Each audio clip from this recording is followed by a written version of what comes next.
आदमपुर का चुनावी रण बेहद दिलचस्प हो चुका है। Aam Aadmi Party man to man marking अब शुरू कर चुकी है और आम आदमी पार्टी के वरिष्ठ नेता अनुराग ढांडा इस वक्त हमारे साथ बने हुए हैं। अनुराग जी, माना जा रहा है कि आदमपुर का ये उपचुनाव हरियाणा की सत्ता का सेमीफाइनल होगा और इसी सेमीफाइनल के मद्देनजर अब अमित शाह को आदमपुर के चुनावी मैदान में लाने की तैयारी है। देखिए, मुझे तो ये लग रहा है कि कहीं ये मोदी जी को न ले आए आदमपुर के चुनाव में। ये हाथ जोड़ लिए कुलदीप बिश्नोई ने, घुटने टेक लिए सरकार ने, डाणी मोहब्बतपुर का स्कूल उनको खोलना पड़ा गांव वालों के संघर्ष के आगे झुक करके। मुझे लग रहा है कि सारे इनके जो तीर हैं, वो सारी जो चाल हैं वो उल्टी पड़ रही हैं सरकार की।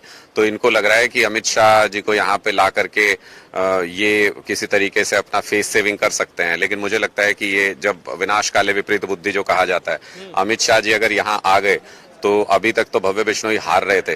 मुझे लगता है अमित शाह जी यहाँ आ गए तो जमानत जब्त की पक्की गारंटी हो जाएगी, क्योंकि अमित शाह जी की जिस तरीके की इमेज यहाँ पर है वो कुलदीप बिश्नोई जी से भी ज्यादा अहंकार की है कि वो तो किसी को कुछ मानते ही नहीं। इस तरीके की इमेज आदमपुर में तो आदमपुर वाले तो पहले ही कुलदीप बिश्नोई से त्रस्त हुए पड़े हैं।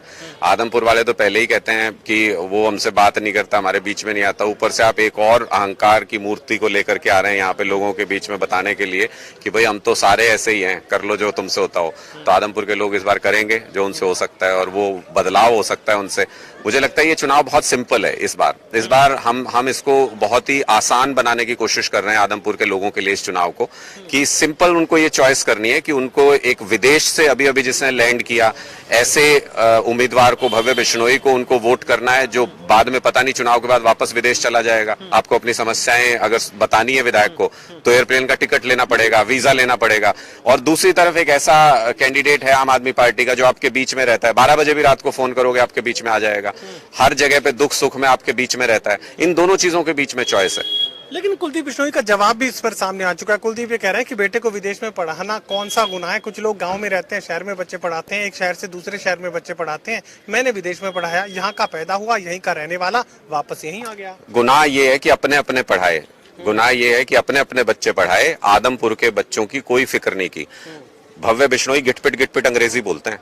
पूरे आदमपुर में ये चर्चा है कि ये गिटपिट अंग्रेजी बोलता है, विदेश से पढ़ के आया है। और आदमपुर के 5वीं क्लास के बच्चे को, किसी भी गांव में किसी भी बच्चे को चुनौती देता हूं, आप उसकी क्लास की किताब पकड़ा दीजिए, ना वो हिंदी पढ़ सकता ना वो अंग्रेजी पढ़ सकता। इतनी बुरी हालत शिक्षा व्यवस्था की इन्होंने कर दी है।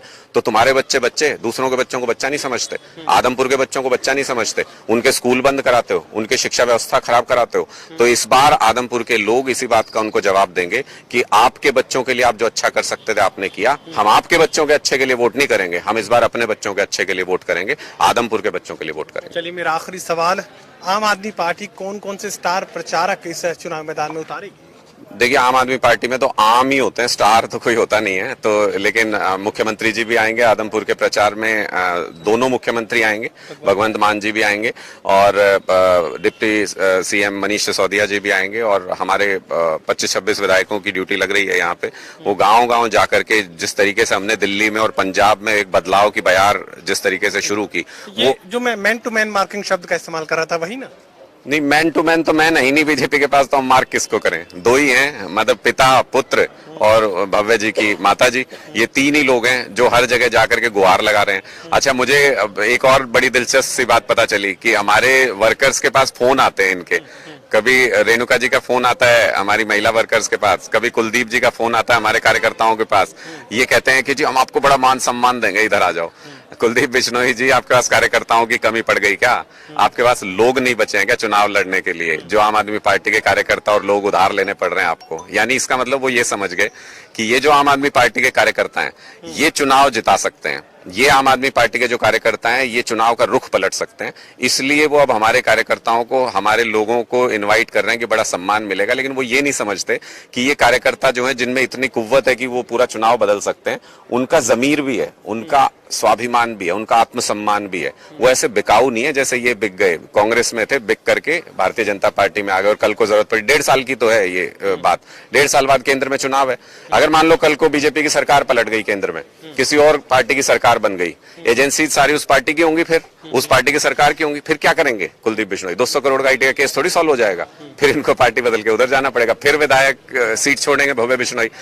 टोटल न्यूज से बातचीत के लिए शुक्रिया। अनुराग ढांडा साफ ही बात कर रहे हैं कि आदमपुर के चुनावी रण में दोनों राज्यों के मुख्यमंत्री मनीष सिसोदिया उप मुख्यमंत्री भी आएंगे और इसके अलावा अरविंद केजरीवाल और भगवंत मान चुनाव प्रचार के लिए आदमपुर में पहुंचेंगे और अपनी जीत का दावा यहां अनुराग ढांडा सामने रख रहे हैं। सहयोगी कमल के साथ doctor Mahesh Kumar, total news, Adampur, Hisar.